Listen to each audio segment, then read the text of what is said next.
जिस दिन तुम्हारे भीतर विश्वास दृढ़ हो जाता है, उस दिन शिव आपकी झोलियों में खुशियां देना प्रारंभ कर देते हैं।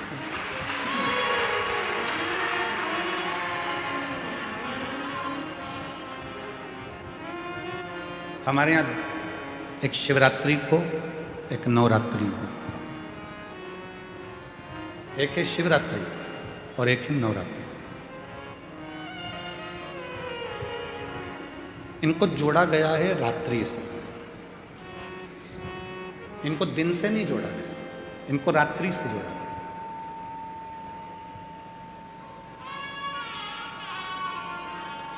क्यों जोड़ा गया?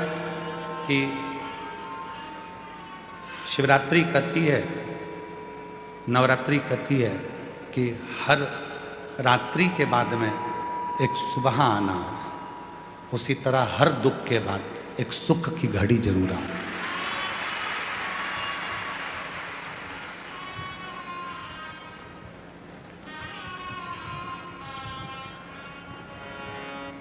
ऐसा कोई संसार में नहीं जन्मा जिसको परमात्मा ने सुख नहीं दिया।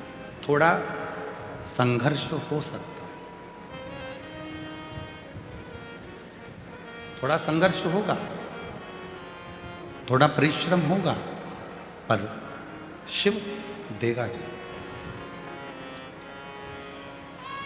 और मैंने तेरे ही भरोसे बाबा, तेरे ही भरोसे हवा विच उड़ती रवांगे बाबा, डोर तो चढ़ी कटी पावांगे भोले, मैं तेरी कथन शंभू, मैं तेरी कथन हवा विच उड़ती रवानी बाबा, डोर हटो छड़ी नाम कटी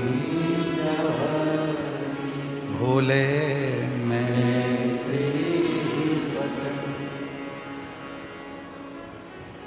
शिव कथा कहती है रात्रि आती है तो सुबह भी आए।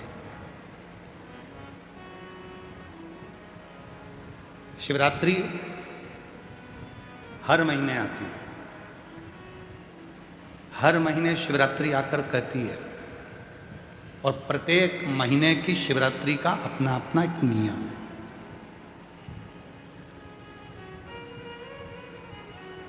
प्रत्येक महीने की शिवरात्रि का अपना नियम। ऐसी कोई शिवरात्रि नहीं है जिसका कोई नियम नहीं। और प्रत्येक शिवरात्रि अलग अलग फल भी देती है।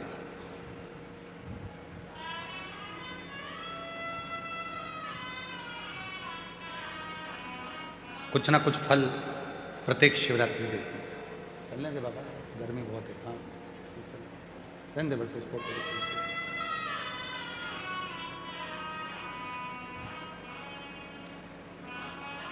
प्रत्येक शिवरात्रि फल प्रदान करती है और प्रत्येक फल अलग अलग।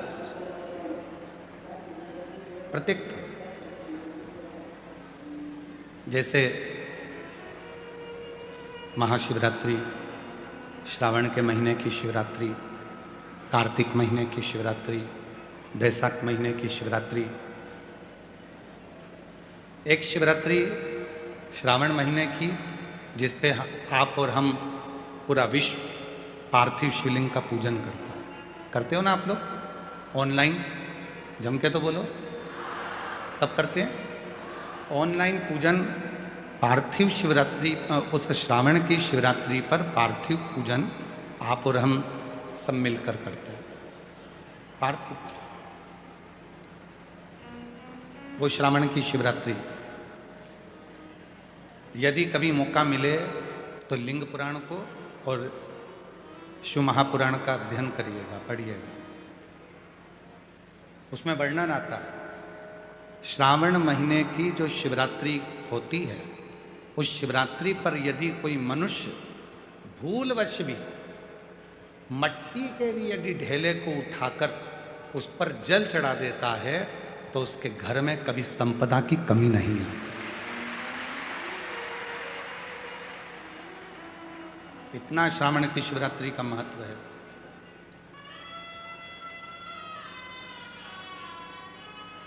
अब दुनिया के लोग केवल महाशिवरात्रि को मानते थे, सावन की शिवरात्रि किसी के स्मरण में नहीं रहती।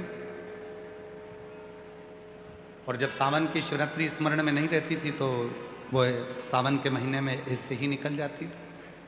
पर जब से शिव भक्तों ने शिव महापुराण की कथा को सुनना प्रारंभ करा, कथा श्रवण करना जब प्रारंभ किया, तो उनके स्मरण में ये शिवरात्रि की महत्वता आई। और शिवरात्रि की महत्वता आई तो आज पूरे भारत में आप जरा विचार करिएगा, कोरोना महामारी आने के बाद एक एक व्यक्ति को धन से जूझना था, एक एक व्यक्ति को कष्ट झेलना था, तो कि कोरोना ने हमारे संपूर्ण विश्व को नीचे की ओर ले जाकर धकेल दिया। पर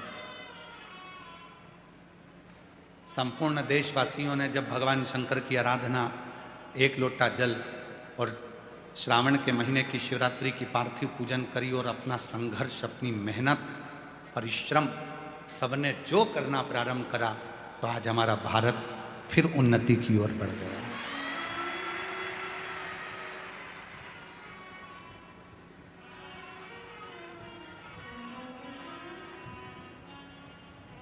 कई देश ऐसे हैं जो आज भी कोरोना के कारणवश प्रबल नहीं बन पाए, पर हमारा भारत, हमारा देश, हमारा तिरंगा आज भी उसी आनंद के साथ भारत की इस पवित्र गौरवमय भूमि पर लहरा रहा है। आज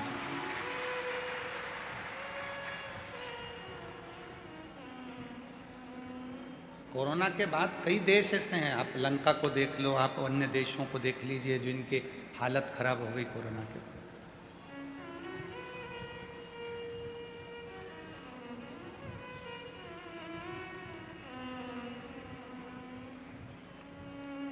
पाकिस्तान जैसा देश हो, अन्य देश नीचे चले गए, पर भारत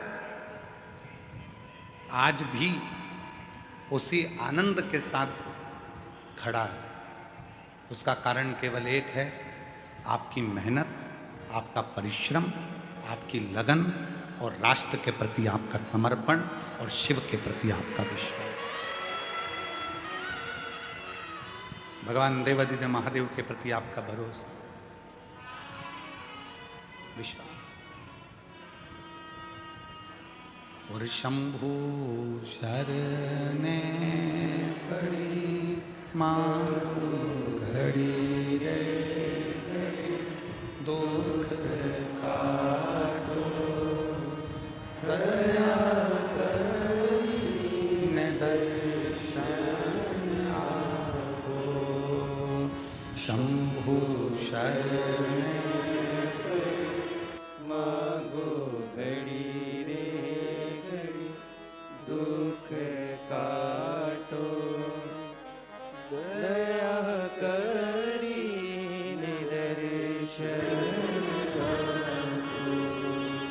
शंभु शरण पड़ी मारो घड़ी रे घड़ी, दुख काटो दया करी निदर्शन।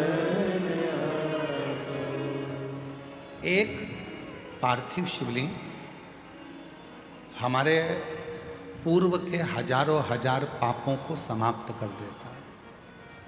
एक पार्थिव पूजन हमारे जीवन के ना जाने कितने कितने पाप कर्म हैं उनको समाप्त कर देता है। जैसे दो रिश्ते हैं, अंदर का परिश्रम, दो रिश्ते हैं।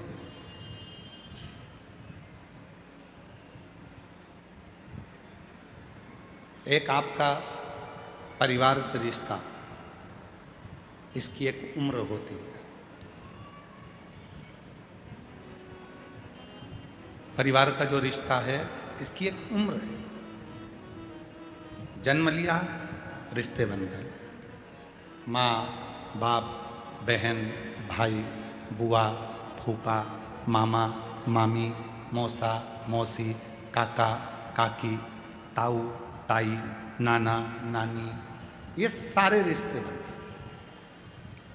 ये सब रिश्ते, इनकी उम्र है। ये रिश्ते कब तक रहेंगे? जब तक आप जिंदा हैं, फिर ये रिश्ते समाप्त।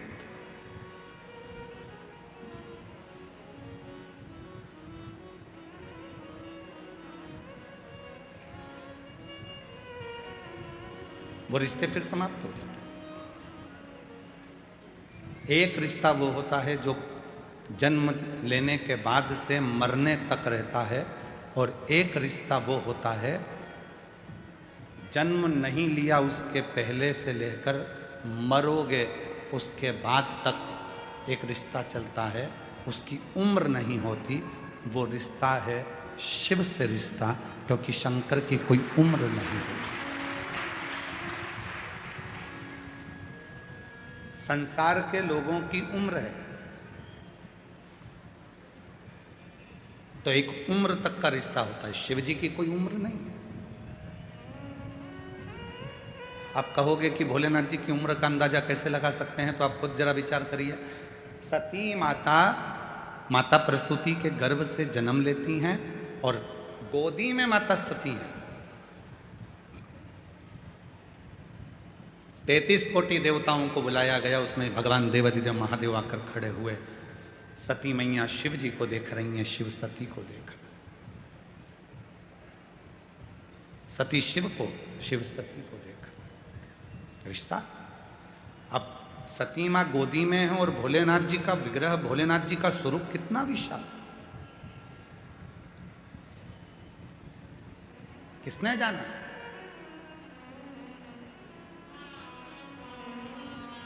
महाराज,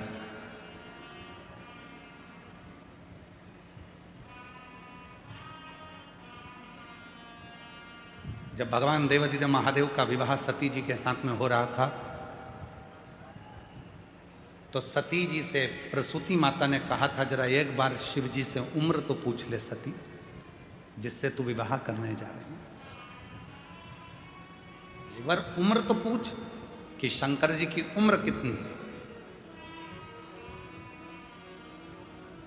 सती मैया ने शिव जी के सामने हाथ जोड़कर कहा कि आपकी उम्र कितनी है। शिव जी कहते हैं, सती,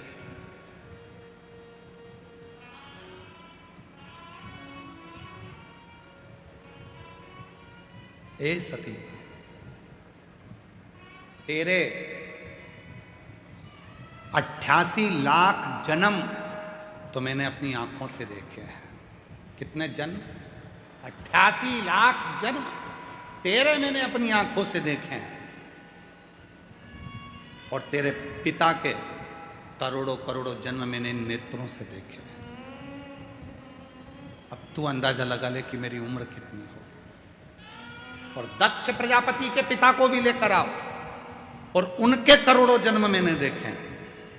और दक्ष प्रजापति के पिता दादाजी को भी लेकर आओ, उनके करोड़ों जन्म मैंने देखे हैं।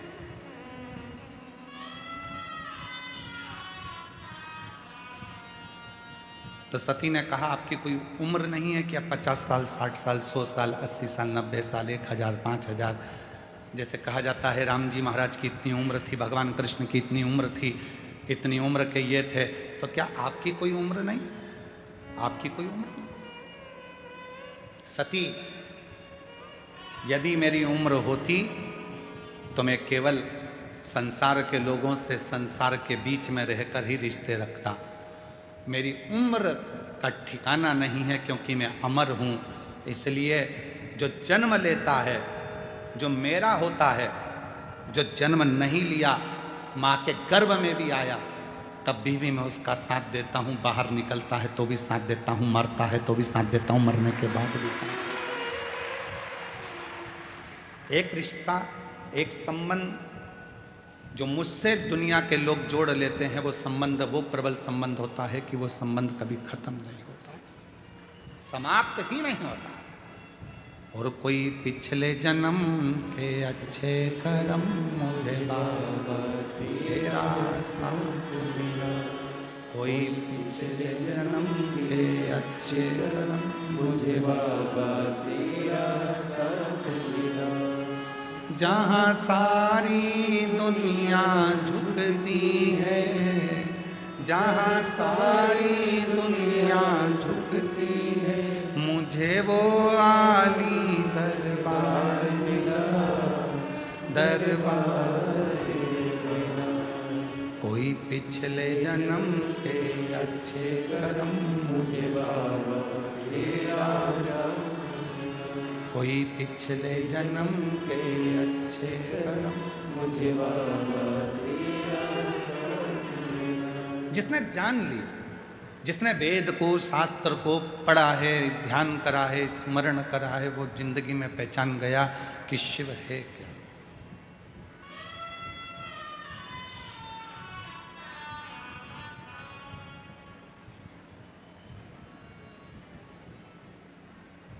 महाराज जी, लोग पूछते हैं आप रुद्राक्ष का उपाय बताते हो, दुर्वा का उपाय बताते हो, बेलपत्र का उपाय बताते हो, गेहूं के दाने का उपाय बताते हो, चावल के दाने का उपाय बताते हो, मूंग के दाने का उपाय बताते हो, काली तिल का उपाय बताते हो, काली मिर्च का उपाय बताते हो। क्या ये सब हमारे पुराणों में शास्त्रों में है? महाराज जी, मैं निवेदन करूंगा,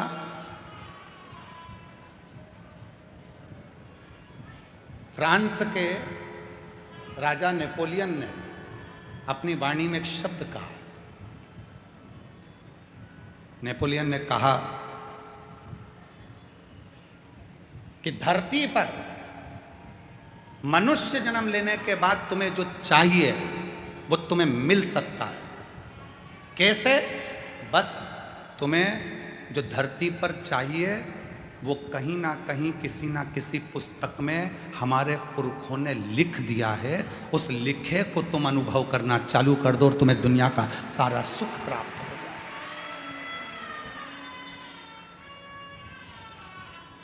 महाराज,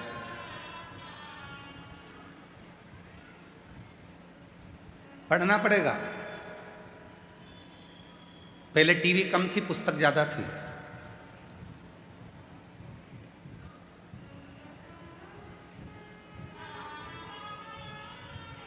पहले टाकिज कम थे, लाइब्रेरी ज्यादा थी। पहले लैपटॉप कम थे, पुस्तकें ज्यादा थी। पढ़ना पड़ेगा।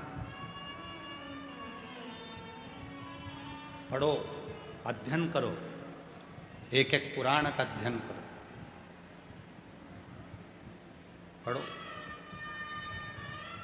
और जिस दिन तुमने पढ़ना चालू कर दिया, हम फिर कहेंगे गीता प्रेस गोरखपुर की सारी पुराणे अपने घर में ले आओ, रोज प्रतिदिन एक एक पुराण का अध्ययन करा करो कि सियोर वाला बाबा दुर्वा चढ़ाने का बोला है तो कहाँ से बोला है, उसको पढ़ो, मिलेगा तुम्हें।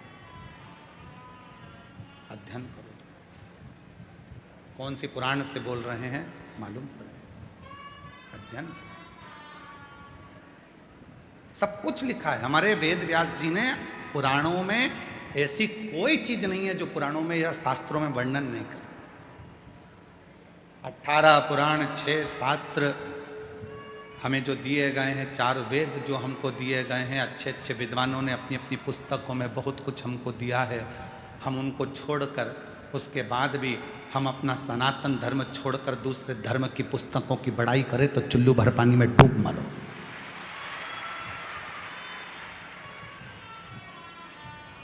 अपने सनातन धर्म की पुस्तकों को छोड़कर, 4 वेदों को छोड़कर, 6 शास्त्र को छोड़कर, 18 पुराणों को छोड़कर,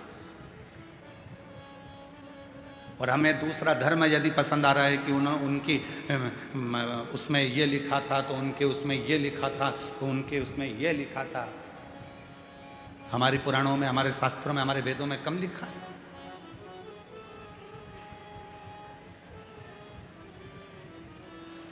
जैसे मंदिरों को मिटाने का काम विधर्मियों ने करा, तीर्थों को नष्ट करने का काम विधर्मियों ने करा, वैसे ही हमारे वेद और शास्त्रों में भी अटकलियां, हमारे वेद और शास्त्रों को भी मिटाने का काम विरोधियों ने करा, विधर्मियों ने करा।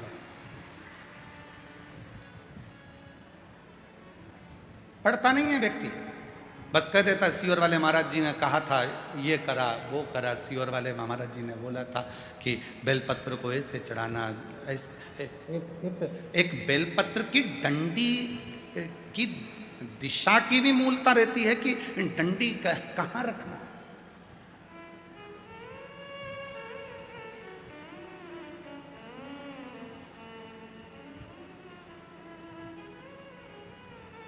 एक बार हमने हमारे सुपुत्र चिरंजीवी पंडित राघव मिश्रा जी से कहा कि हमने शिव पुराण में पढ़ा है कि बेलपत्री की डंडी का मुख संतान के लिए चाहिए, तो उसको इस तरह से रखा जाता है, और बीज की पत्ती का मुख ऐसा रखा जाता है। जरा इसका असर होता है क्या? कोई ऐसा शास्त्र है क्या? कोई ऐसा साइंस है क्या? तो हमने कहा तुम्हारे गूगल में सर्च करो, क्या वो साइंस है? तो पंडित राघव मिश्रा जी ने उसको निकाला और उसको निकाल कर वो हमको बता रहे थे। कहाँ बैठे हैं वो? राघव कहाँ है? हाँ, दे उसको माइक दो, जरा माइक दो। वहीं से बोलो। हाँ, वहीं से। कि तितली उड़ती है तो उसके पंख किस दिशा में जा रहे हैं, उसका भी असर संसार के लोगों पर पड़ता है, तो एक बेलपत्र की डंडी का भी असर पड़ता है। ये गूगल कह रहा है, ये रिसर्च सेंटर कह रहा है, ये साइंस कह रहा है। प्रदीप मिश्रा तो बाद में बोला है। ये सब चीजें लोग उसको अनुभव कर रहे हैं कि बेलपत्र की डंडी प्रदीप मिश्रा जी ने यहाँ चढ़वा दी, दुर्वा यहाँ चढ़वा दी, जल यहाँ चढ़वा दिया, स्थान पर गेहूं चढ़वा दिया, चावल का स्थान ये बता दिया, तो इसका असर क्या होता है? आपने जिसको पढ़ा है, क्या कहते हैं उसको? Butterfly effect. साइंस में एक बटरफ्लाई इफेक्ट बताया गया, जिसमें बताया गया कि एक चींटी अगर कन्याकुमारी में चल रही है तो उसका असर कश्मीर में पड़ रहा है। जोरदार ताली बजाकर साथ में बोलिए। चींटी कन्याकुमारी में चल रही है तो उसका असर, वो कहे बटरफ्लाई इफेक्ट। ये एक रिसर्च सेंटर ने रिसर्च किया कि एक तितली का पंख भी ऊपर नीचे होता है तो उसका फर्क संसार के लोगों पर पड़ता है, तो हमारी बेलपत्र चढ़ाने का फर्क हमारी जिंदगी में क्यों ना पड़ेगा? बैठ जाइए, सारी बात हमने कहा।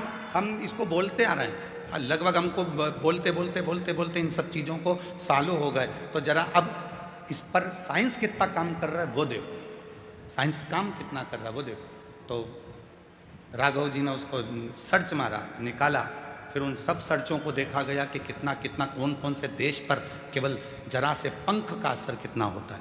फूल की दिशा, आज दुनिया के लोगों को तो भगवान को फूल चढ़ाना भी नहीं आता।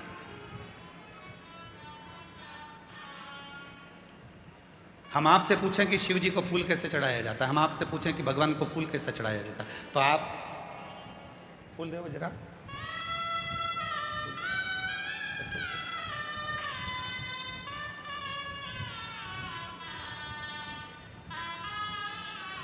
आप और हम फूल कैसे चढ़ाते हैं? शंकर जी पे या देवता पे फूल ऐसे चढ़ाएंगे कि फूल का जो मुख है वो अपनी ओर रखेंगे, अपनी ओर, और डंडी का मुख कहाँ रखा? भगवान की ओर, क्योंकि भगवान जब बैठे रहते भगवान के सामने आप इस तरह से उसको श्रृंगार के भाव से जमा देते हो, भगवान के सामने ऐसे चढ़ा देते थे। अब भगवान है यहाँ, फूल चढ़ा रहे हो, मुख उधर और भगवान बैठे इधर।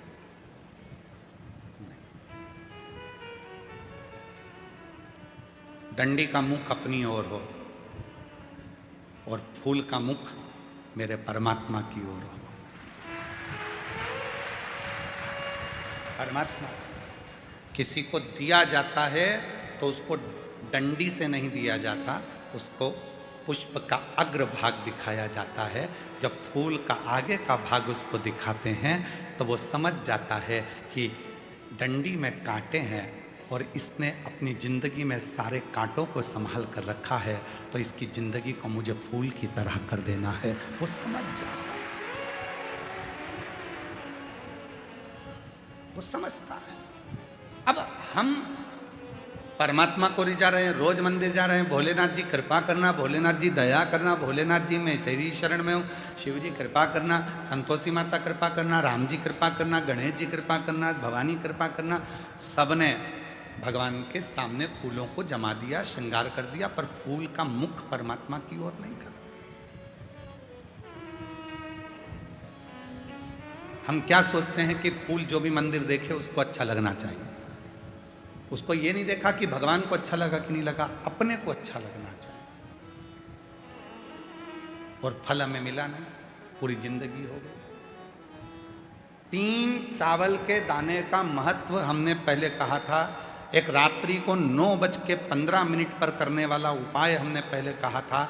आज दुनिया के लोग वो रात्रि के 9:15 वाला जब उपाय करते हैं तो उनको उसका फल क्यों मिलता?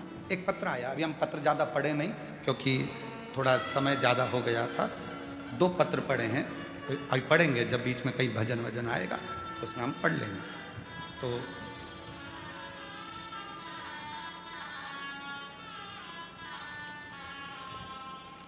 मनीषा पति सुंदरलाल सापले, जिला बड़वानी, मध्य प्रदेश से आई है। कहीं बैठी हो, आप ही हैं, आ जाओ, एक बेलपत्र ले जाना। मनीषा पति सुंदरलाल सापले, जिला बड़वानी, मध्य प्रदेश से आई हूँ। मेरे पति भगवान पर विश्वास नहीं रखते थे। मैं जल चढ़ाने जाती थी तो चिल्लाते थे, मगर कुबेर भंडारी की ऐसी कृपा हुई कि मेरे पति अब मेरे साथ 1 लोटा जल चढ़ाने मंदिर जाते हैं। 1 लोटा जल की महिमा क्या बताऊं गुरुजी। पति ने विश्वास कब करा? जब मैं अपने पति को जल चढ़ाने के लिए लेकर चली गई। पति की पूरी उम्र निकलती चली गई, 45 साल की आयु हो गई और मेरे पति ने मुझसे शर्त लगाई। 13 सीहोर वाला बाबा कहता है कि बेलपत्री पर शहद लगाकर चढ़ाकर जाओगे सफलता मिलती है। क्या मेरी 45 साल की उम्र में सरकारी नौकरी लग सकती है? पत्नी ने कहा वो सीहोर वाला बाबा नहीं है, शिव कथा करता है, तुम मेरे साथ आज चलो। पहली बार मेरा पति शहद की बेलपत्र लेकर शिव के मंदिर गया। बेलपत्र चढ़ाने का तरीका जो आपने बताया था वैसा की वैसा ही करा और आज मेरे पति की 45 वर्ष की आयु में सरकारी नौकरी लग गई। मैं बाबा को यहाँ धन्यवाद देना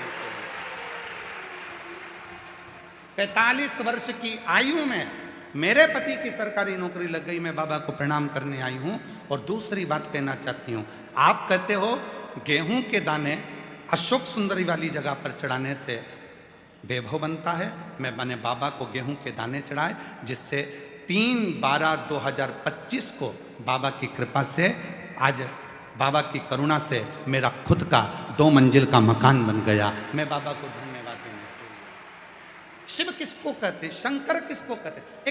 एक तरीका आपकी जिंदगी में हो।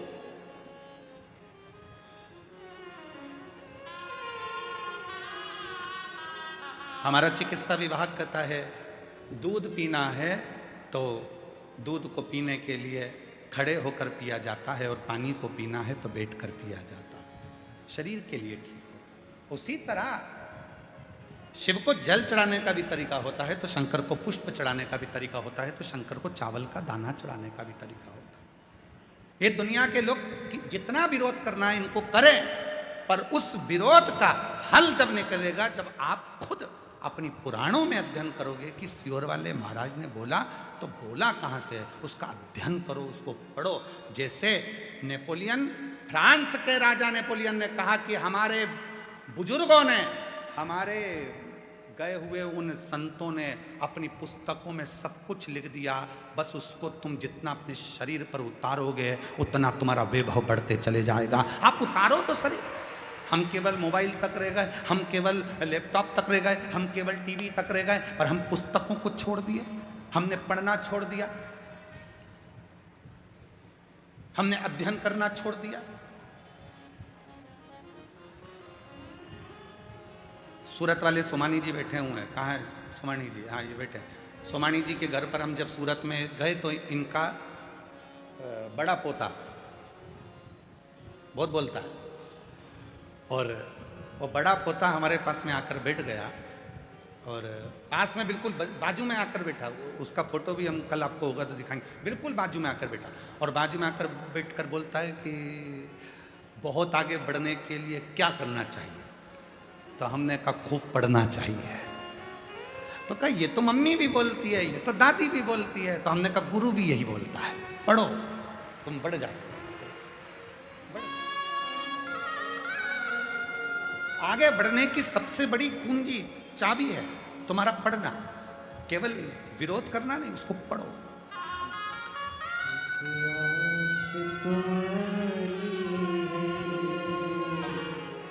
विश्वास तुम्हारा भोले बाबा सुन भी लो ये मेरी कहानी है। मैंने तुमको पुकारा है, तुमको पुकारा है।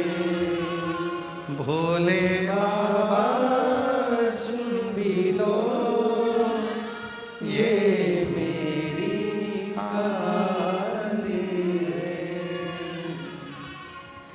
बाबा का स्मरण तरीका होता है, बेलपत्र चढ़ाने का तरीका होता है, पुष्प चढ़ाने का तरीका होता है, जल चढ़ाने का तरीका होता है, भगवत भजन करने का।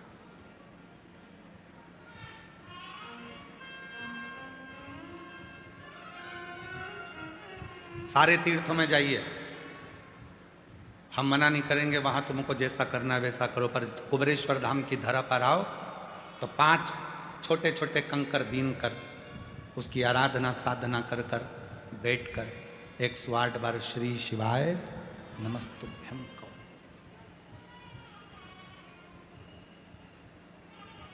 एक कंकर को अपने साथ ले जाओ, 4 कंकर छोड़ जाओ,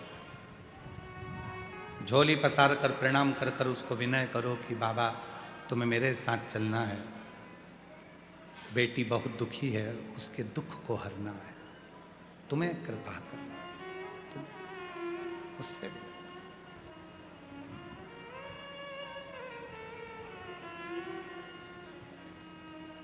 और मेरे बाबा दया करना, मैं तेरे भरोसे, मेरे बाबा दया करना, मैं तेरे भरोसे, ना घर के भरोसे हूँ, ना परिवार के भरोसे हूँ, ना घर के भरोसे हूँ, ना परिवार के भरोसे हूँ, मेरे भोले दया करना, मैं तेरे भरोसे हूँ, भोले बाबा दया करना, मैं तेरे भरोसे हूँ। हम उसके आश्रित हो जाएं, आश्रित। कई लोग कह देते हैं, आपने कहा कि एक बेलपत्र लेना, एक चावल का दाना लेना, एक दुर्वा लेना, कभी आप कह देते हो कि कनेर का फूल के साथ लाल कलर का चावल का दाना लेना। सबका तरीका अलग है, सबका स्वरूप अलग, सब फल देते हैं, बस विश्वास के साथ करना होता है, विश्वास के साथ। एक पत्र आया है,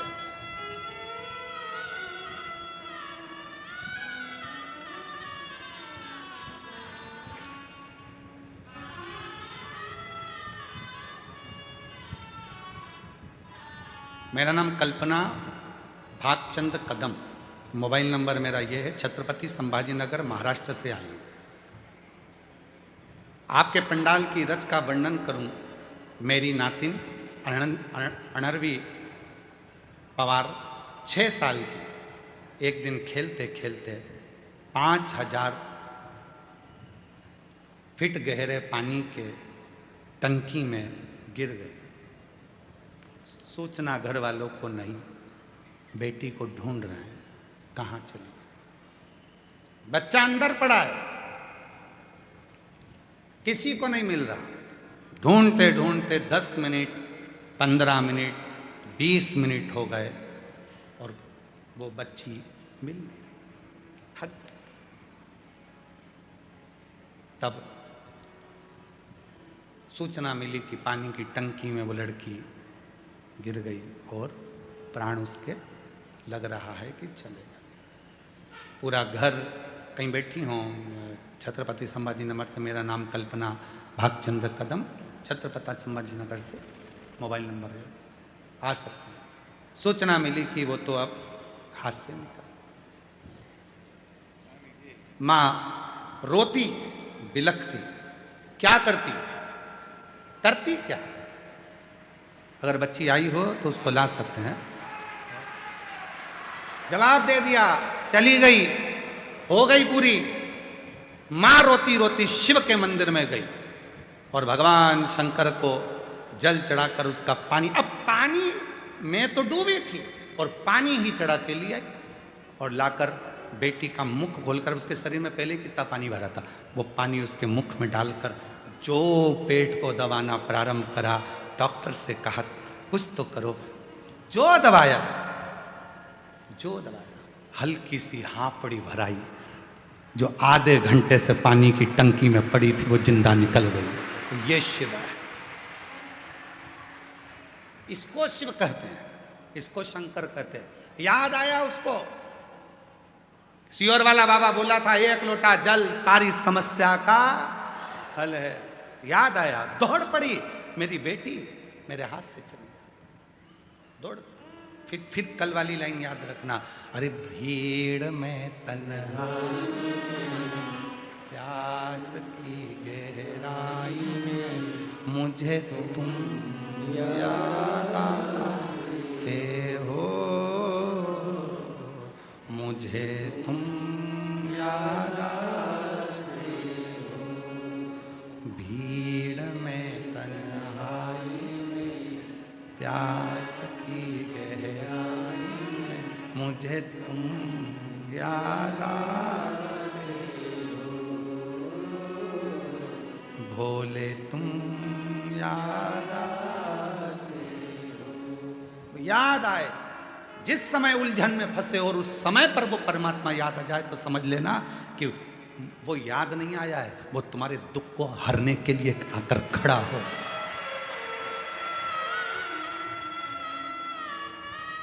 तुम्हारे दुख को मिटाने के लिए वो खड़ा हो गया।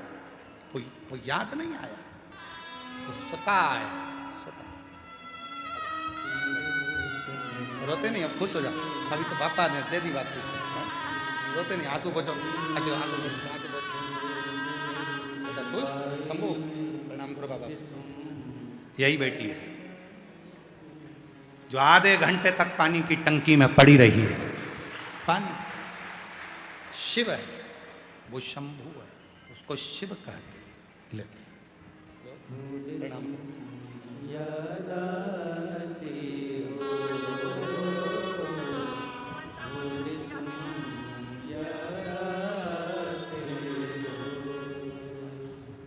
मुझे तुम याद आते हो, मुझे तुम याद आते हो। वो याद आना चाहिए, और जब वो याद आएगा तुम्हारा आधे से ज्यादा दुख अपने आप समाप्त हो जाएगा।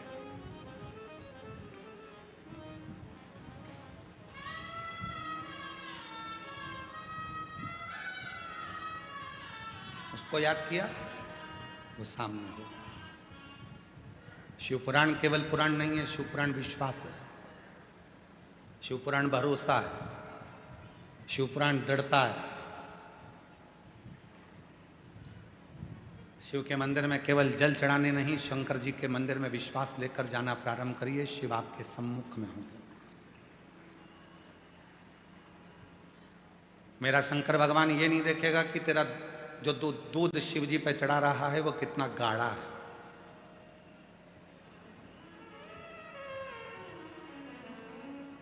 लोग लोगों से लड़ लेते हैं, क्यों भैया हमने तुमको 600 रुपए दिए हैं और तुमने इतना पतला पतला दूध शंकर जी को चढ़ाने के लिए दे दिया। शिव जी नहीं देखता कि दूध गाढ़ा कितना है, शिव जी ये देखते हैं कि तेरा विश्वास कितना गाढ़ा है।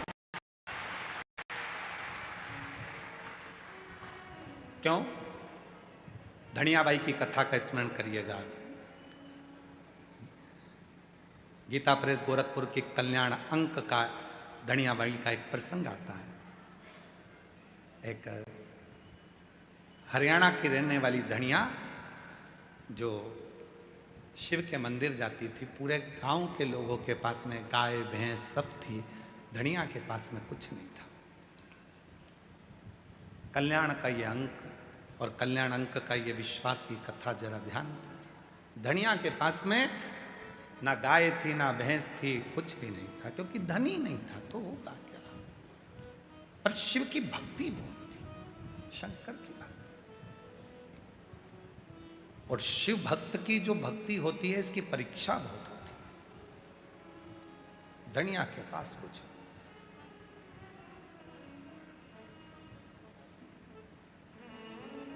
दो बेटे हैं,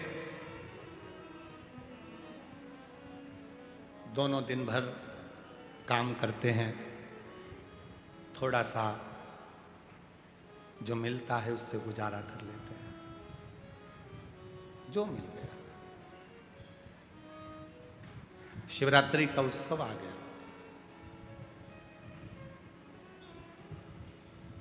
मंदिर के अंदर सारे मंदिर वालों ने निर्णय ले लिया कि कल बाबा को 1.25 कुंटल दूध चढ़ाया जाएगा और दूध लाना जरूरी है। अगर दूध लेकर नहीं आए तो कल हम तुम्हें बाबा के दर्शन भी नहीं कराएंगे और अंदर भी नहीं जाने देंगे। जो दूध लेकर आएगा वो आगे बैठेगा, जो दूध लेकर आएगा वो अग्रण्य हो, नहीं तो अंदर नहीं आना। दूध लाइए तो अंदर आइए। धनिया आज मंदिर नहीं गई। बेटों ने पूछा, मां तू मंदिर नहीं गई? हाँ। क्यों? वो घर में दूध नहीं है ना। तो दूध नहीं है तो दूध से मंदिर का क्या मतलब? आज तो शिवरात्रि है, तुझे तो मंदिर जाना चाहिए। दूध नहीं है तो दूध से क्या नहीं। वो मंदिर में सब ने बात करी कि कल मंदिर में जल वही चढ़ाएगा या मंदिर में वही आएगा जिसके पास में दूध हो, और वो दूध लेकर आना। वो दूध लेकर आना। बेटे गए सेठ जी के यहाँ, जाकर कहा मैं तुम्हारे यहाँ झाड़ू लगाता हूँ, थोड़ा सा दूध मिल जाता तो मेरी माँ मंदिर चली जाती। सेठ जी कहने लगे, तेरा बाप रख के गया? तेरा बाप रख कर गया है क्या दूध? रत्ती भरना दिया है। दूसरे बेटे ने अपने सेठ जी से कहा, सेठ जी थोड़ा सा दूध मिल जाता, मेरी माँ मंदिर चली जाती। काम कर, भीख मंगना है तो बाहर जा। यहाँ काम करता है ना, बस रोटी मिलती है ना, बस चल काम कर। दूसरा बेटा भी हताश हो गया। मां आज मंदिर नहीं गई धनिया। पूरा मंदिर में भीड़ लगी है और धनिया नहीं आई है। जितनी बेचैनी धनिया को शिव से मिलने की थी, उतनी बेचैनी मेरे कैलाश अधिपति शंकर को धनिया से मिलने की थी। उतनी बेचैनी। वो लाइन फिर स्मरण में लाई है, तुझसे मिलने के लिए तेरी कसम, तुझसे मिलने के लिए तेरी कसम, एक मुलाकात जरूरी है सनम, एक मुलाकात जरूरी है सनम। धनिया घर में रो रही है, बिलख रही है। आज बाबा का दर्शन शिवरात्रि पर नहीं हुआ। शिवरात्रि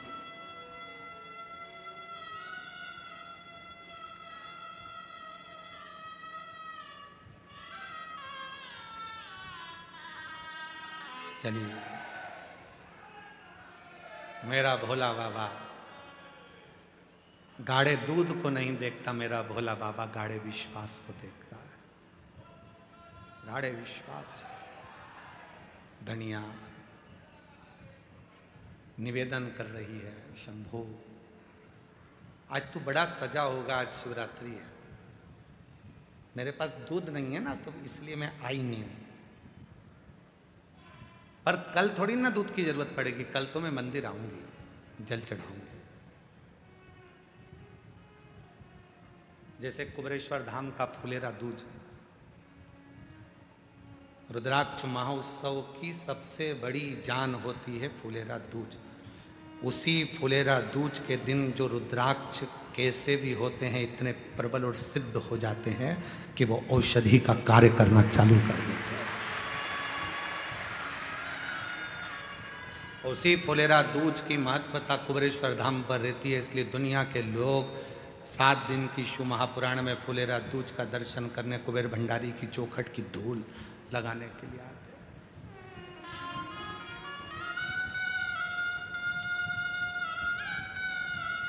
और अब की बार तो बाबा ने बड़ी कृपा करी कि कथा के छठे दिन, जिसको हम लोग शिवरात्रि कहते हैं, छठे दिन को, उसी दिन फुलेरा दूज भी पड़ रहा है, 19 तारीख को।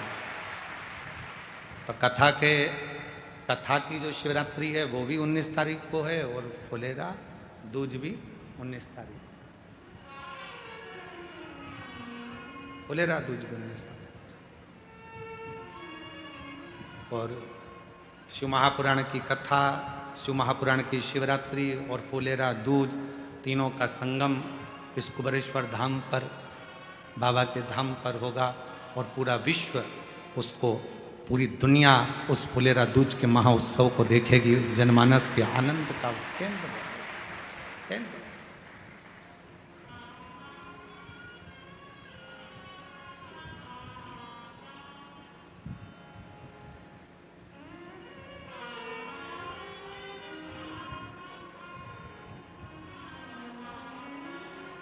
धनिया के मन में आया कि मैं कल आऊंगी, कल आऊंगी। आज तो दूध चढ़ना है ना, तो मेरे पास में है नहीं, मैं कल जरूर आऊंगा, कल पहुंचूंगा। शिव जी से वो ऐसी बात कर रही है मन मन में। आप लोगों में से कई मेरी बहनें ऐसी हैं, कई मेरी जीजियाँ, कई मेरे जीजा, कई मेरी बेटियाँ, कई बेटा, कई मेरे बुजुर्ग माँ बाप ऐसे हैं जो बैठे बैठे भगवान से बात करते रहते हैं। बात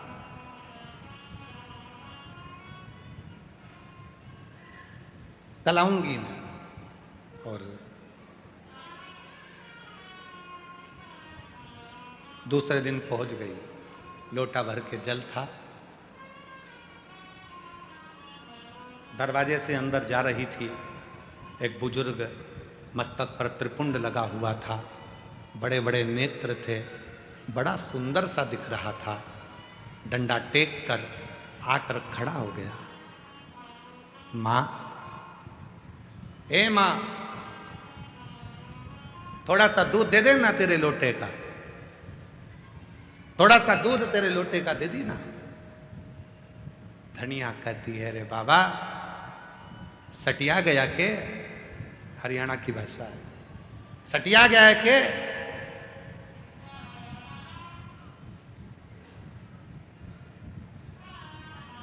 ए बुढ़ा, सटिया गया के तू? हरियाणा की भाषा, सटिया गया के तू? सटिया या नहीं हूं। ओ ताई, लद्दूध पवा देना, लद्दूध। अरे मेरे लोटे में तो जल है, कहां दूध धरा है?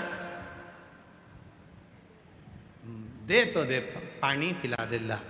धनिया ने जो लोटे में से जल डाला, जल तो नहीं था, दूध गिर रहा था, और मेरा महाकाल पी रहा था।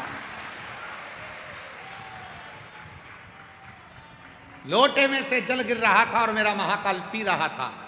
मेरा शंभु उसको ग्रहण कर रहा था, शिव ले रहा था। धनिया की आंख से आंसू बह गए, दौड़कर मंदिर में पहुंच गई।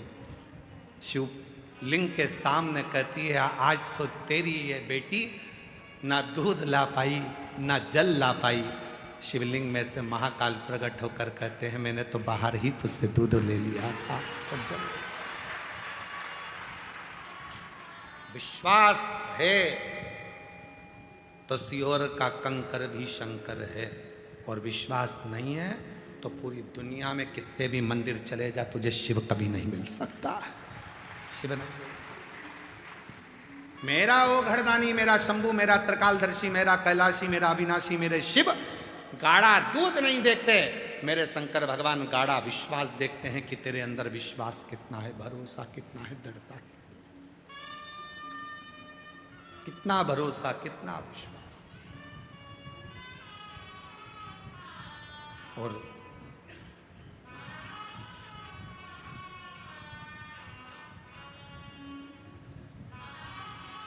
जब विश्वास दृढ़ हो जाता है तब शिव सामने आता है, तब भगवान शंकर सम्मुख होता है।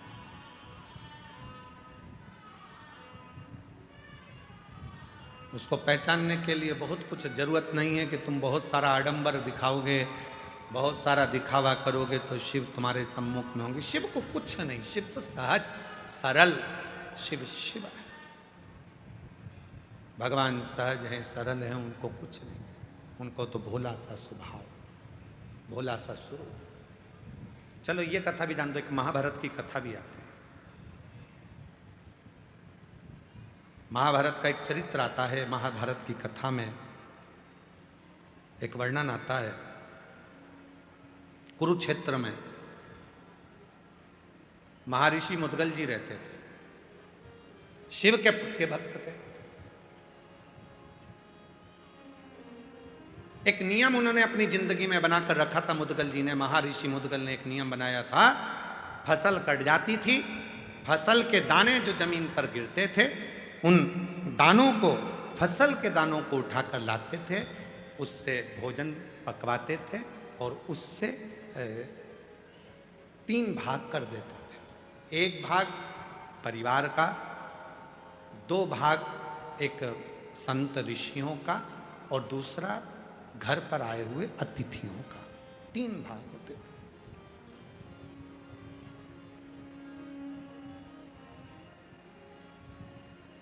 कुरुक्षेत्र में रहते थे मुद्गल जी, शिव के बड़े उपासक थे, शंकर की बड़ी भक्ति करते थे, इतनी आराधना साधना करते थे, पर नियम ले रखा था, मेरे बहू भी आएगी तो मेरे नियम पर चले, मेरे बेटे भी मेरे नियम पर चले। और पिता ने जो नियम बनाया है उस पर यदि संतान चलती है तो एक दिन उन्नति के मार्ग पर आगे बढ़ ही जाती है, निश्चित। मुद्गल जी ने नियम बनाया, और मुद्गल जी ने क्या नियम बनाया कि जो भी जमीन पर अन्न गिरेगा उसका दाना लाएंगे, उसको पिसवा कर उसका अनाज बनाकर पकाकर 3 हिस्से करेंगे।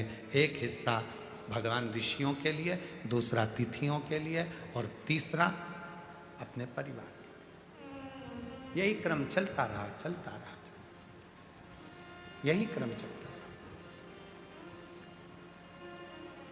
अब बारी आई है मेरे भोले बाबा की परीक्षा की। शिव जी ने परीक्षा लेने के लिए एक ब्राह्मण का रूप ले लिया और मुद्गल जी के घर पहुंच गए। तब पहुंचे जब पूरी पृथ्वी पर अकाल पड़ गया, अन्न का दाना ही नहीं होता, और अन्न का दाना ना होकर अकाल जब समाप्त हुआ तो लोगों ने अपनी जमीन को जोता है, तैयारी करी है और अन्न बोया है। उसमें से थोड़ा सा अन्न उठाकर लाए थे, थोड़ा सा मिला था, बहुत थोड़ा सा, उसके भी 3 हिस्से कर दिए गए थे। एक संत ऋषि के लिए, दूसरा तिथि के लिए, तीसरा अपने परिवार के लिए। और मिला कितना था? आज 3 महीने के बाद जो खाने के लिए भोजन मिला था उसमें केवल एक गासा, एक कोरा, एक टुकड़ा हिस्से में आया था। मुद्गल जी के हिस्से में, मुद्गल जी की धर्मपत्नी के हिस्से में, उनके बेटे के हिस्से में, उनकी बहू के हिस्से में केवल एक टुकड़ा अन्न का आया। एक एक टुकड़ा, इससे ज्यादा नहीं, केवल एक टुकड़ा।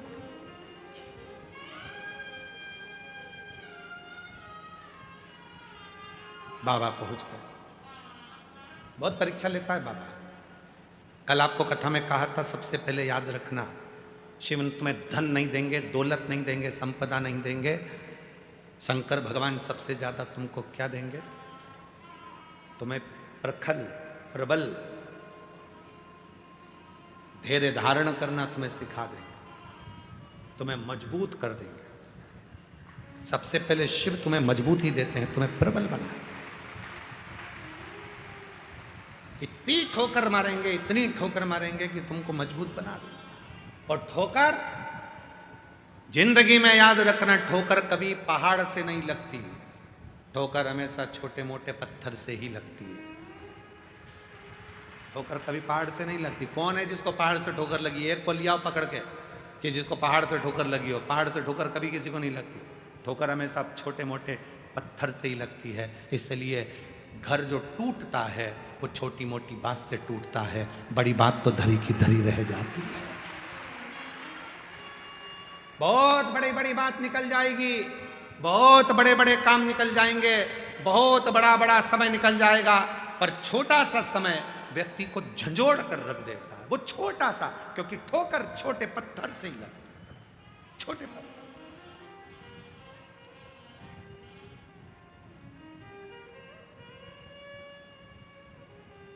आप लाखों की संख्या में आए हो, जितने ये 3 डूम का 1 डूम है, पीछे 3 डूम लगे हैं, इधर पंडाल अलग लगा है, इधर टेंट पंडाल अलग लगा है, मंदिर प्रांगण में लोग बैठे हैं, 3 पंडाल पीछे हैं, ग्राउंड में लोग अपना अपना चादर लगाकर झोपड़ी बनाकर बैठे हुए हैं, नीचे धर्मशाला के कहीं कहीं पेड़ों की छांव में लोग बैठे हुए हैं।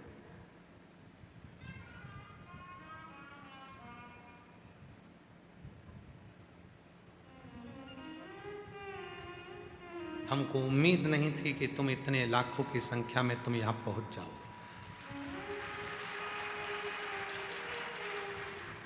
कारण अब की बार हमने कथा में बहुत कम मात्रा में निमंत्रण दिया। क्यों? क्योंकि व्यवस्थाएं करने में हमको लग रहा था कि ये पहले रुद्राक्ष उत्सव वहाँ होता था, जगह छोटी पड़ती थी, फिर करा, व्यवस्थाओं को बढ़ाते बढ़ाते आज इस ग्राउंड को भी कहीं अहंकार होगा तो वो भी टूट गया, जो आप इतनी संख्या में पहुंचे सागर में सागर। पहले पिछले रुद्राक्ष उत्सव का रजिस्टर देखे तो उस रजिस्टर में था कि 80 कुंटल आटा एक दिन में उठता था। आज का रजिस्टर यदि आप चेक करेंगे तो 250 कुंटल आटा एक दिन में उठ रहा।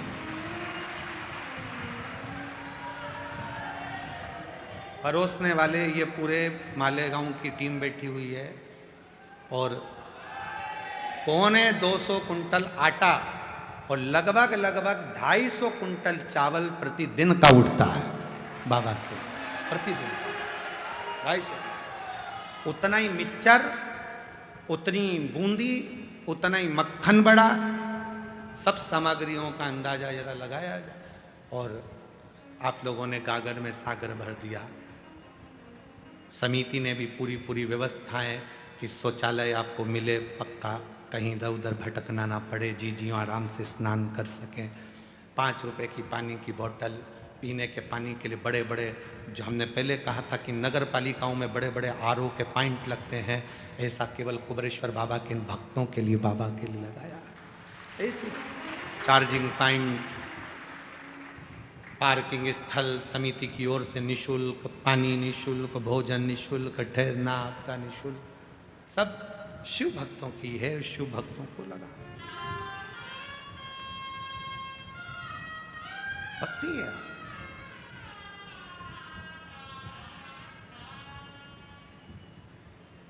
और आज भी हम बाबा जी से कह रहे थे, भोलेनाथ जी से, बाबा धीरे धीरे भेजना इनको, यहाँ धीरे धीरे भेजना, आराम आराम से। बाबा संभालना, प्रशासन संभाल रही है, तू भी संभालना, धीरे धीरे संभाल। जब तुम्हारी संख्या बढ़ती है तो हमारा बीपी बढ़ता है।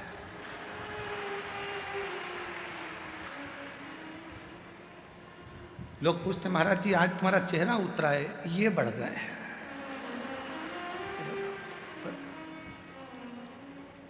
और हमारा जितना बढ़ता है उससे दुगना शासन प्रशासन का बढ़ जाता है। उनके भी ऊपर नीचे होते रहते, बढ़ गए। इधर देखो, 1 नंबर गेट बंद करो, जल्दी से 2 नंबर बंद करो, 3 नंबर का चालू करो, 4थे नंबर से निकालो, 5वें नंबर से निकालो।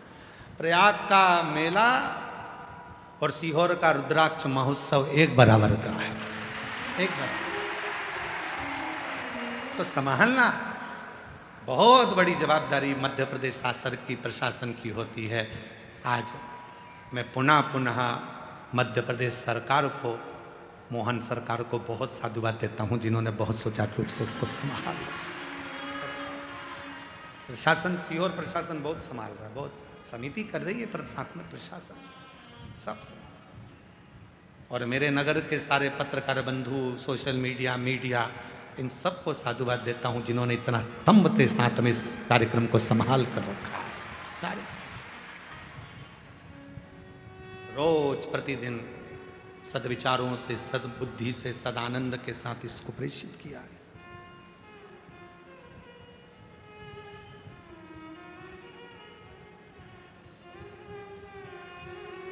शिव कथा कर रही है, मुदगल ऋषि का चरित्र कर रहा है। शिव परीक्षा बहुत लेते हैं, बहुत परीक्षा, इतनी परीक्षा लेते हैं कि परीक्षा की फिर क्यों? क्योंकि वो तुम्हें बुलंद, मजबूत करना चाहते हैं। बहुत ठोकर देगा शिव, बहुत ठोकर देगा। बहुत ठोकर पड़ने के बाद लोग स्वीकार करेंगे कि हाँ ये सत्य है। बहुत ठोकर पड़ेगी तब स्वीकार करेंगे। पहाड़ से किसी को ठोकर नहीं लगती, पत्थर कंकर से लोगों को ठोकर लगती है। इसलिए याद रखना, छोटी छोटी बातों से ही घर टूटता है। छोटी बातों को इधर से सुना, उधर से निकाल दिया। परिवार को लेकर चलो, एक दूसरे के होकर चलो, मजबूत होकर चलो। एक बहुत बड़ा वायरस आज दुनिया में आ गया है, कोरोना से भी बड़ा है।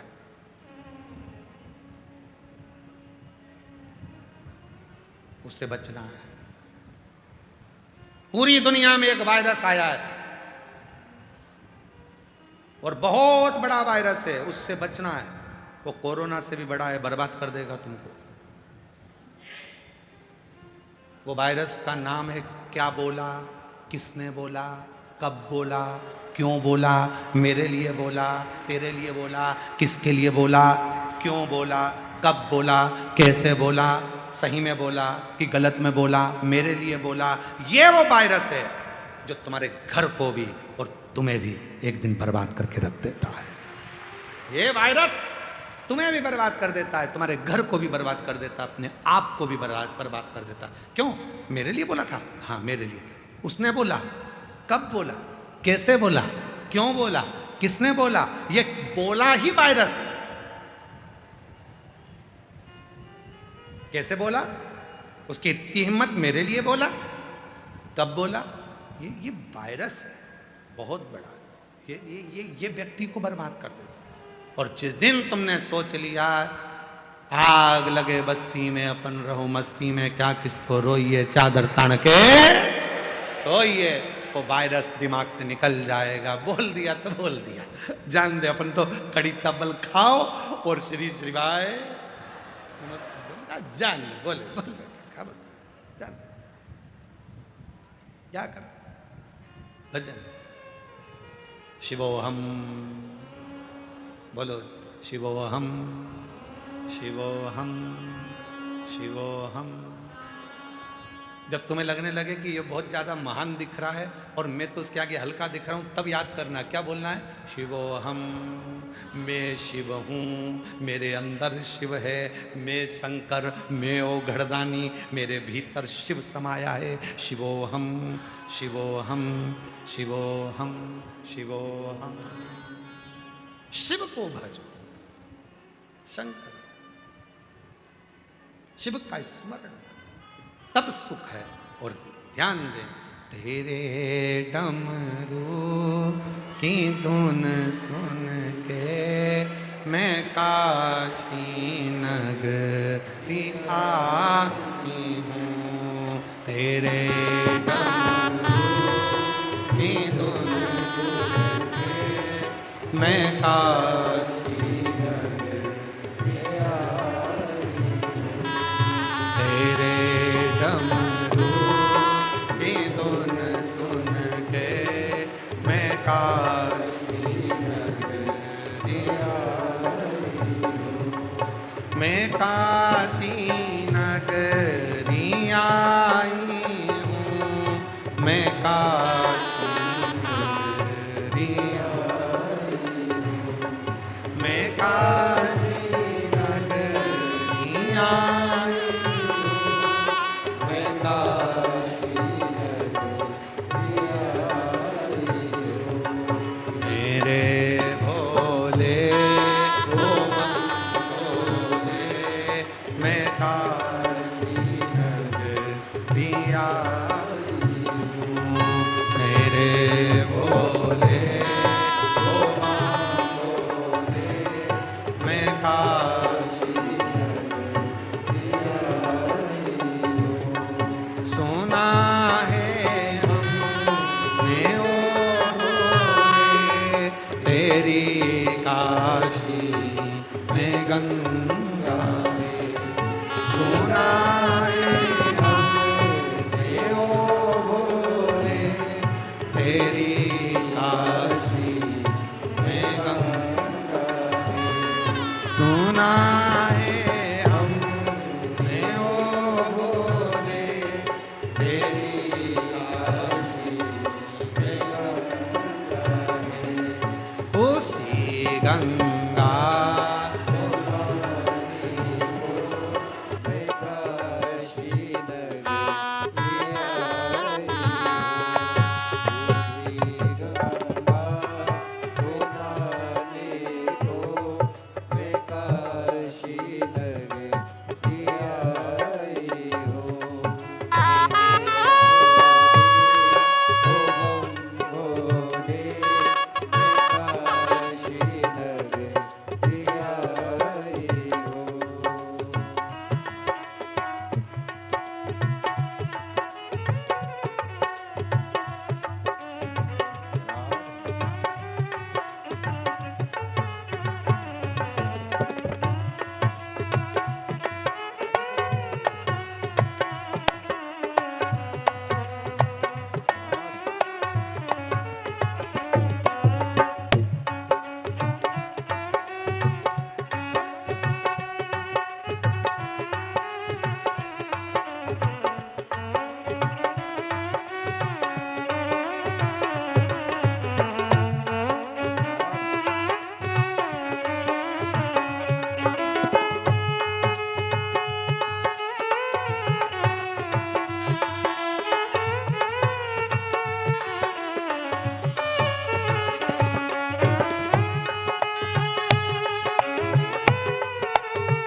सुना है हमने ओ भोले तेरी काशी में मुक्ति है।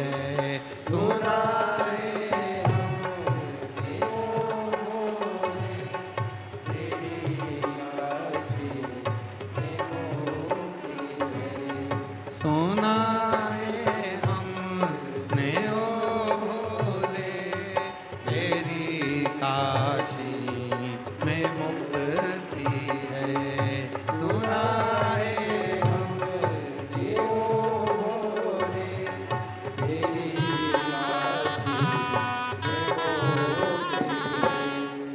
उसी मोक्ति को पाने को मैं काशी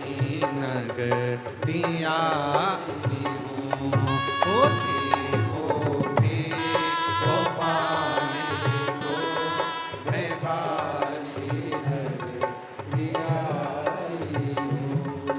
मेरे भोले ओ बम भोले मैं काशी नगरी आई हूँ। मेरे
तेरी काशी में गोरा है।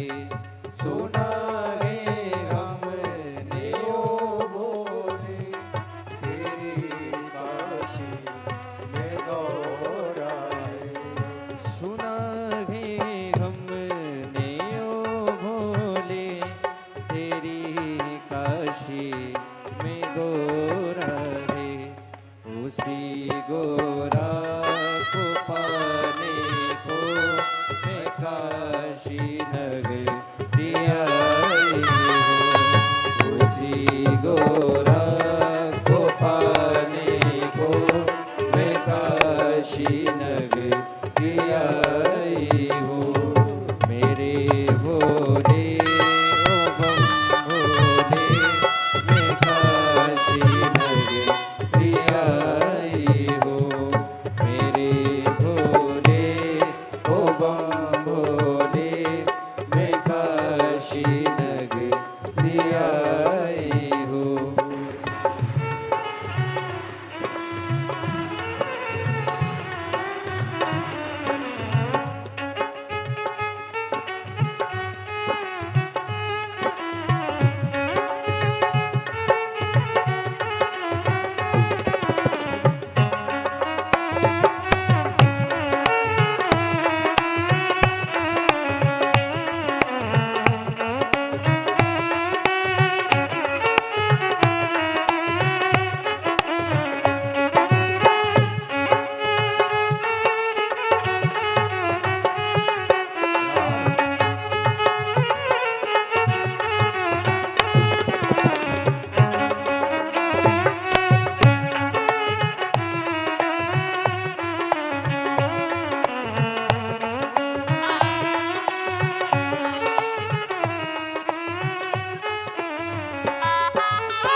तेरी काशी में गंगा है। सुना है हमने ओ भोले, तेरी काशी में गंगा है। सुना है हमने ओ भोले, तेरी काशी में गंगा है।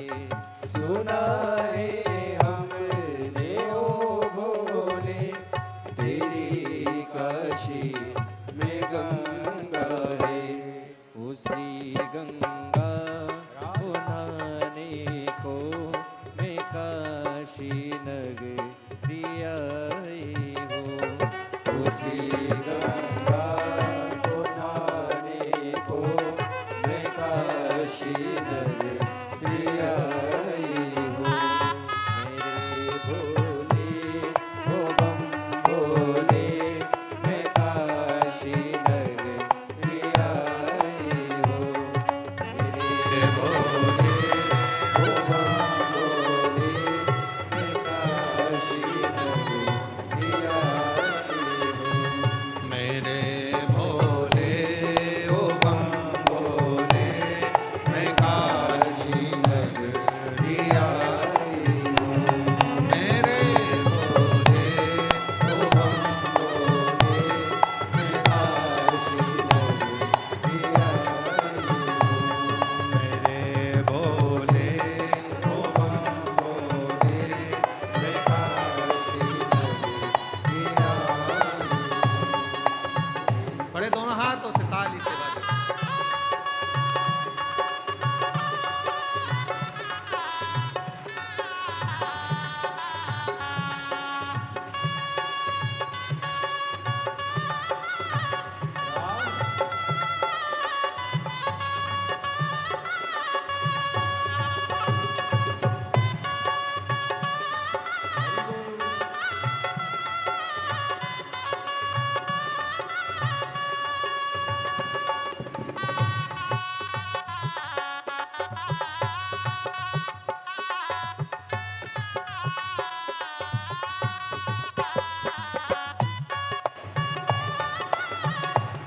जल्दी जल्दी बैठो।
काशी नगरी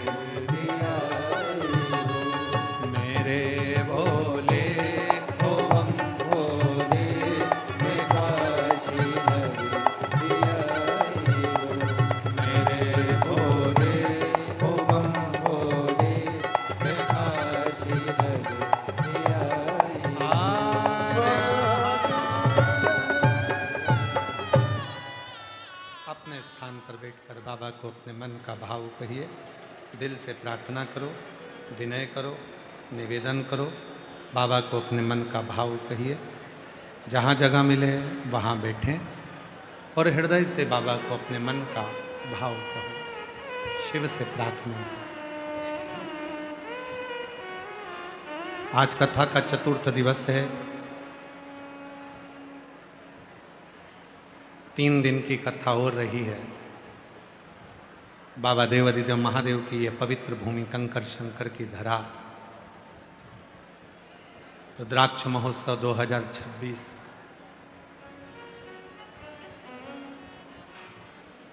फिर 1 साल बाद मौका मिलेगा 2027 के रुद्राक्ष महोत्सव में। शिव कृपा करेगा। ये कथा 20 तारीख को विराम हो जाएगी। फिर 24 फरवरी से 2 मार्च तक शिरूर घोड़नादी जिला पुणे महाराष्ट्र में कथा रहेगी। शिरूर महाराष्ट्र की धरा पर वो कथा 7 दिन की रहेगी। उसके बाद में 10 मार्च से 16 मार्च तक भुसावल महाराष्ट्र में कथा रहेगी। फिर कथा 20 मार्च से 26 मार्च तक जयपुर राजस्थान में रहेगी। ऐसा कथाओं का क्रम चलेगा, जिसका लाभ आप और हम सब लेंगे। हृदय से बाबा कुबेर भंडारी की पवित्र धरा पर बाबा से निवेदन करें, विनय करें, प्रार्थना करें, विनती करें और अपने मन के भाव को बाबा से कहें। साथ में बोलिए, विनय करिए, निवेदन करिए।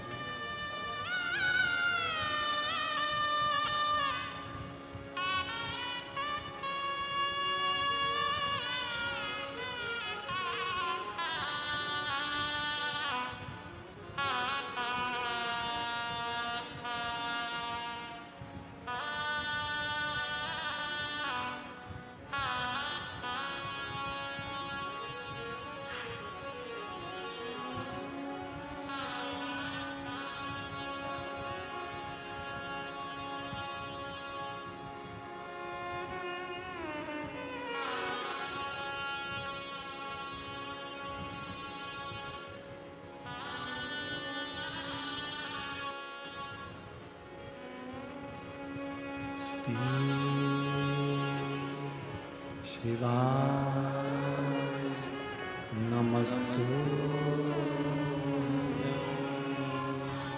श्री शिवाय नमस्तुभ्यं। श्री शिवाय नमस्तुभ्यं। श्री शिवाय नमस्तुभ्यं। श्री शिवाय नमस्तुभ्यं। भोला सब दुख काटो ओ भोला सब दुख काटो। शिव शंकर जपो तेरी माला, भोले बाबा जपो तेरी माला। भोला सब दुख काटो ओ भोला सब दुख काटो। वेश है मंगलकारी, वेश है मंगलकारी। शमशान वासी हमारा, शमशान वासी हमारा। ओ भोला सब दुख काटो ओ भोला सब दुख काटो।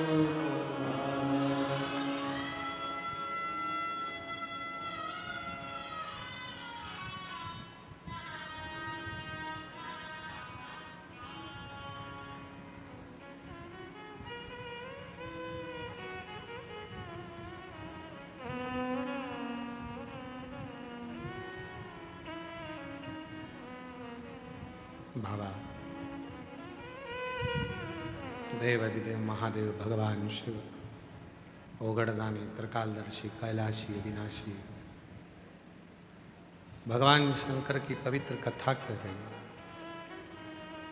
मुदगल ऋषि का चरित्र कह रहा है।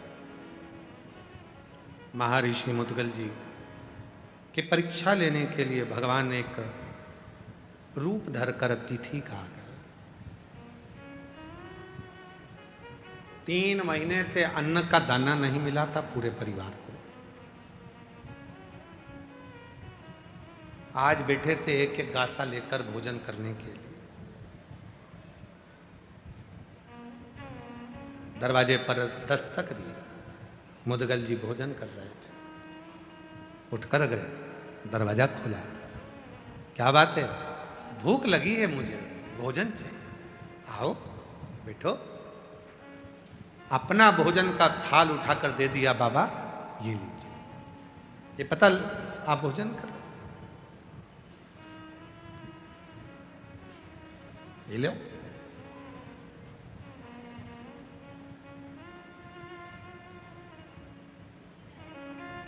खाया भगवान भोलेनाथ ने। कहा पेट नहीं भराया। धर्मपत्नी ने कहा भी मैंने भोजन चालू नहीं करा, ये पत्तल आप लीजिए। 3 महीने बाद अन्न का एक निवाला मिल रहा था। शिवजी वो ले लिए। बेटे ने कहा बाबा हमारे पास ज़्यादा नहीं है, पर अभी मेरी भूख मिटी नहीं है। बेटे ने कहा ये मेरी पत्तल ले लीजिए। बहू की आंख से आंसू बह रहे थे। पापा, पिताजी, मैं अपना भोजन नहीं दूंगी, क्योंकि 3 महीने से मेरे पेट में एक अन्न का दाना नहीं गया। गर्भ में बच्चा है, उसको भी भोजन नहीं मिला। आपका नियम हम पूरा कर रहे हैं, पर ये मेरा हक में कैसे दूं? पति ने कहा अपनी पत्नी से, मुदगल जी का बेटा धर्म पत्नी से कहा, गर्भ में बच्चा उसने दिया है तो पेट भी वही भरेगा, तू तेरी पत्तल दे। धर्म पत्नी ने पत्तल आगे रख दी। भोले बाबा ने प्रसाद पाया। बाहर निकलकर मुदगल जी को लेकर गए और कहा तेरे घर कभी संपदा की कमी नहीं होगी और तेरे गोत्र में भी कभी संपदा की कमी नहीं।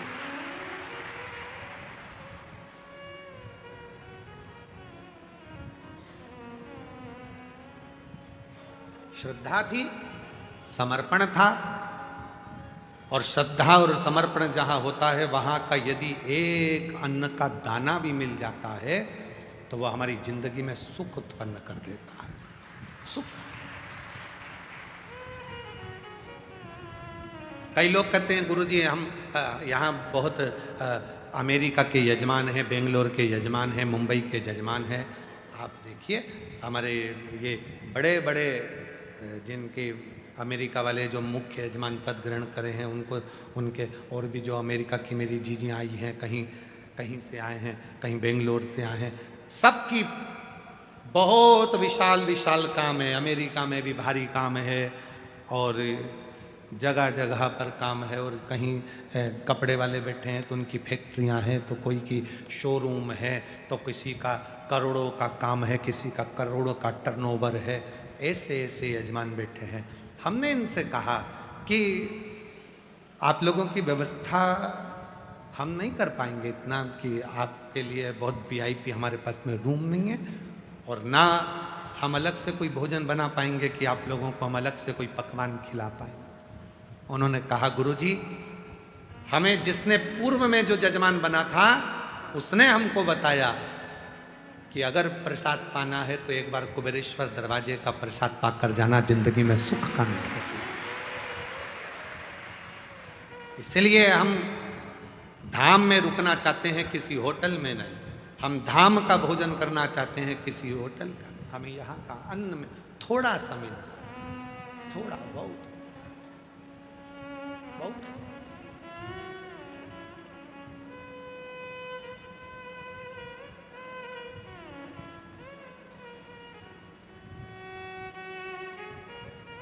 अब कल का प्रसंग है, कल एक बहुत बड़े अच्छे खूब धनिक सेठ आए थे। वो अब आए रात को तो उधर का भंडारा पूरा बंद हो गया। अब हमें फुर्सत मिली रात्रि को, तो हमारे अस्सू रोहिला जी हैं, सुबह हमारे साथ में जाते आते रहते हैं, और मॉर्निंग वॉक में तो वो हमारे लिए गन्ना लाए थे छील के। तो वो गन्ना हम रात को खा रहे थे, तो कहा गुरुजी भंडारा तो बंद हो गया, प्रसाद हमने का गन्ना है, हम भी खा रहे हैं, तुम भी खा लो। कहे चलेगा, पर दांत हिल रहे हैं। हमने कहा हम तोड़ के दे देते हैं, तुम काहे चिंता करते।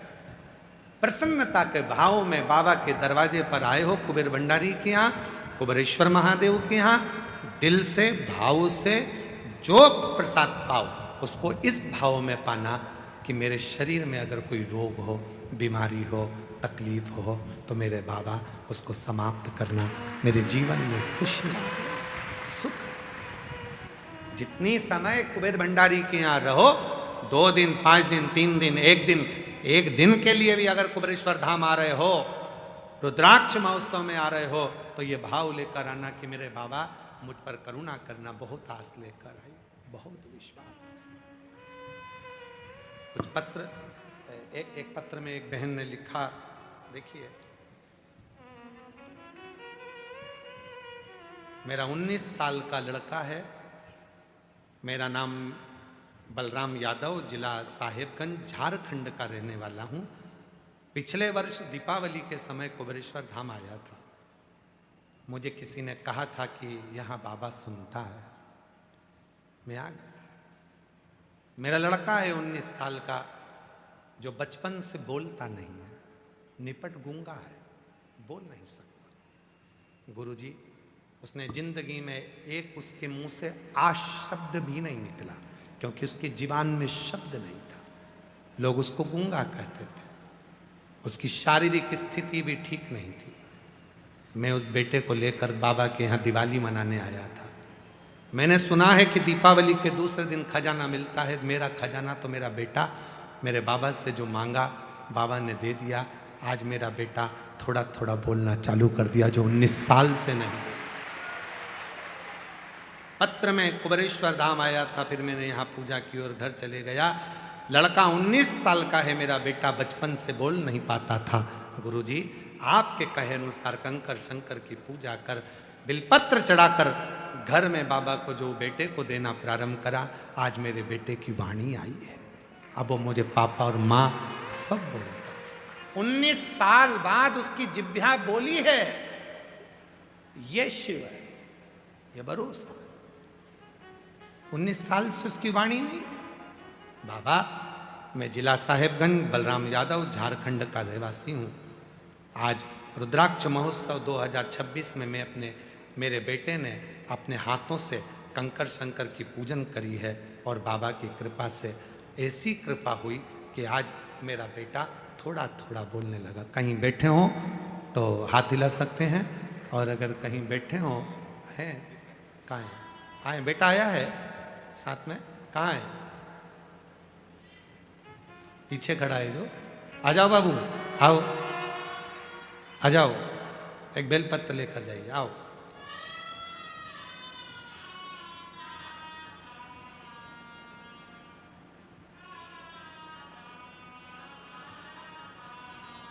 गुरुदेव, इंदिरा प्रजापत, पति का नाम कनाराम प्रजापत, इंदिरा नगर, किशनगढ़ जिला, अजमेर, राजस्थान से आई हैं।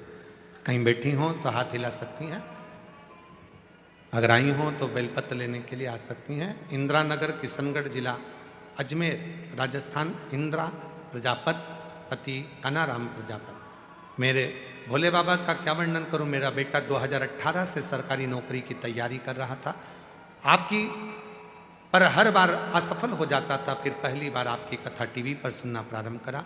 गुरुजी, आपने कथा में जो बताया 1 लोटे जल का महत्व, वैसे ही मेरा बेटा और मेरा पूरा परिवार बाबा के मंदिर जाने लगा।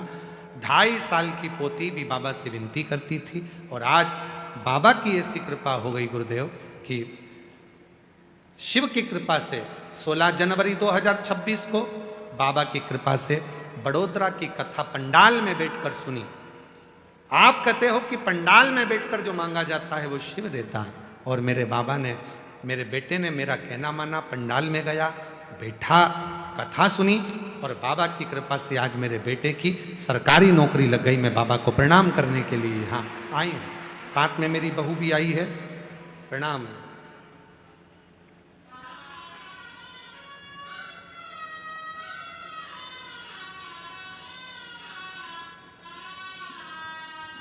शिव तत्व है। एक पत्र है, मेरा नाम आरती कुमारी है, राम प्रवेश साहब। मोबाइल नंबर ये है, घर सोरमारी, पीरापेती, जिला भागलपुर, बिहार से आए। कहीं बैठे हों तो हाथ हिला सकते हैं। शादी को 10 साल हो गए थे। कहीं बैठी हैं, बच्चा आया है साथ में तो ला सकती हैं, आ जाइए। शादी को 10 साल हो गए था, संतान का सुख नहीं था। डॉक्टरों को दिखाई फिर भी मुझे संतान का सुख नहीं मिला। कई जगह से गोद भी भरवाई फिर भी मुझे कोई सफलता नहीं मिली। बाबा तब सफेद आंकड़े की जड़ का प्रयोग करा, शिव जी पे जल चढ़ाना प्रारंभ करा, और बाबा की कृपा से 10 साल के बाद मेरे घर में औलाद आई है। मैं बाबा को प्रणाम करती हूँ। मेरा नाम मंदा घनश्याम खनके, मैं महाराष्ट्र के राजनांदगांव संभाजी नगर की रहने वाली हूँ। बाबा मेरी शादी को 10 वर्ष हो गए थे, पर मुझे बच्चा नहीं था। ट्रीटमेंट करवाया, कोई फर्क नहीं गिरा। तब बाबा के भरोसे 4 डॉक्टरों से इलाज करवाने के बाद भी जब सुख नहीं आया, तब सफेद आंकड़े की जड़ का प्रयोग करा, और बाबा की कृपा से मेरे घर संतान की प्राप्ति 10 साल बाद हुई है। बाबा अगला पत्र है, मेरा नाम सुरेखा, पति का नाम भगवान उबाके, गांव का नाम अष्टी, जालना, महाराष्ट्र से आई हूँ। गुरुदेव 13 साल हो गए थे, संतान नहीं थी।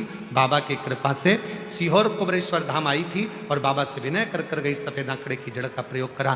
13 साल के बाद मेरे घर में औलाद आई है। शिव तत्व की प्राप्ति का केंद्र है आपका विश्वास, आपका भरोसा, आपकी दृढ़ता।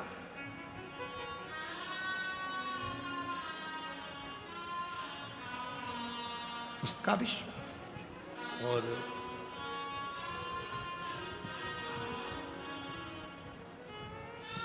महादेव नमन चरणों में स्वीकार कीजिए। साथ में बोलिए सारे, ये हम अकेले नमन नहीं, आप सब कर रहे हो, और बाबा सबका कल्याण करने वाला। जितने बैठे हो दिल से बोलो, महादेव नमन चरणों में स्वीकार कीजिए। सबका किया है मेरा भी उद्धार कीजिए, उद्धार कीजिए। हे त्रिपुरधारी, हे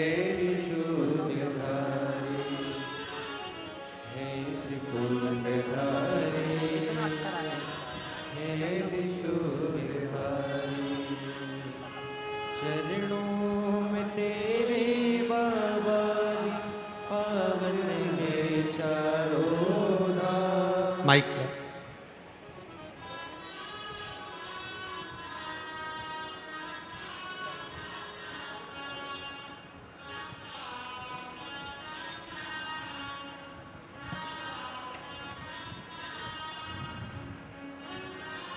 ये बच्चा 19 साल तक एक शब्द भी नहीं बोल पाया, एक शब्द भी इसकी वाणी से नहीं निकलता था। डॉक्टर निपट गूंगा, बधिर का एक सर्टिफिकेट दे दिया। आज शिव की कृपा से कुछ शब्द इसकी जिह्वा पर आए। पापा, मम्मी, बाबा, नाना, ऐसे शब्दों का जब प्रयोग चालू हुआ है तो बाबा इसके शब्दों को पूरा पापा, पापा, पापा, मामा। एक एक शब्दों का प्रयोग इसको धीरे धीरे, जो 19 साल तक नहीं बोल पाया, उसको बाबा ने पिता का नाम तो दिया है, माँ का नाम तो दिया। धीरे धीरे वो शब्द बाबा पकड़ा है। रोते नहीं बाबा, बच्चे खुश बोला।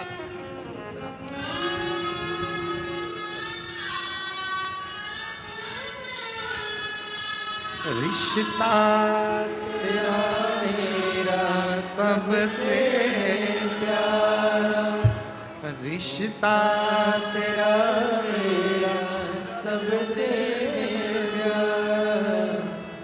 बेटे की नौकरी लगी है सरकारी, एक बार जोरदार ताली बजाएं साधु का। मैं हूँ तेरा लाला, तू मेरा बाबा, मैं हूँ तेरा लाला, मैं हूँ तेरा लाला। माँ कह रही है कावड़ यात्रा में आई थी, रोती नहीं बेटा, आंसू नहीं भरना, पर खुश रहो, रोना नहीं चाहिए, खूब खुश हो, बाबा तो दे दिया, चिंता नहीं। शिव की कृपा से पुनः सरकारी नौकरी प्राप्त हुई, एक बार जोरदार ताली बजाए। रिश्ता तेरा मेरा सबसे प्यारा, रिश्ता तेरा मेरा सबसे प्यारा, तू मेरा बाबा, मैं हूँ तेरा लाला, मैं हूँ तेरा लाला, तू मेरा बाबा, मैं हूँ तेरा लाला, मैं हूँ तेरा लाला। एक संबंध बनाओ शिव से, एक संबंध। मुदगल जी ने अपना भोजन दे दिया, शिव ने संपूर्ण सुख मुदगल बाबा को दे दिया, संपूर्ण सुख। एक नेवला आया मुदगल ऋषि के आश्रम में, मैंने सुना है